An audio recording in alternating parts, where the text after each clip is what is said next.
প্রতিশ্রুতি? আমি গত 16 মাসে প্রমাণ করেছি এই সন্ত্রাস কবলিত শৈলকুপাতে কিভাবে শান্তি ফিরিয়ে আনতে হয়। আগামীতে আমাদের প্রত্যাশা এই শান্তির ধারাবাহিকতা আমরা বজায় রাখব। কথা হলো যে আচরণবিধি মানাটা সবার দায়িত্ব। আমরা স্ট্রিক্টলি আচরণবিধি মেনে চলছি। দেখেন, আমরা বেগম খালেদাদের জন্য শোক সভা করছি, সেখানে যে আমি কিন্তু প্রকাশ্যে ঘোষণা দিচ্ছি যে আমরা ভোট চাইতে আসিনি। আজকে এখানে আসছি মিলাদ এবং দোহা মাহফিলের জন্য।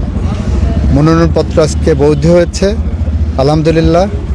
আমরা প্রতিটা ধাপেই গণপ্রতিনিধিত্ব আদেশ 1972-এর যে বিধান আছে, সাংবিধানিক যে বিধান আছে, সব কিছু আমরা দাড়ি কমা সেমিকলন সহ মেনে চলব। আমি এবং আমার সমর্থকরা, আমার এজেন্টরা, আমার শুভাকাঙ্ক্ষীরা, শুভার্থীরা সবাই এক পথে আগাবো। আপনারা লক্ষ্য করবেন, আপনারা আমাদেরকে গাইড করবেন। কোনো জায়গায় লঙ্ঘনের সম্ভাবনা থাকলে আমাদেরকে জানাবেন। শৈলকুপা তো একটা সন্ত্রাস অধ্যুষিত এলাকা বলে পরিচিত ছিল, মারামারি কাটাকাটি। তো আগামীতে আপনার প্রত্যাশা কি বা আপনার প্রতিশ্রুতি? আমি গত 16 মাসে প্রমাণ করেছি এই সন্ত্রাস কবলিত শৈলকুপাতে কিভাবে শান্তি ফিরিয়ে আনতে হয়। আগামীতে আমাদের প্রত্যাশা এই শান্তির ধারাবাহিকতা আমরা বজায় রাখব।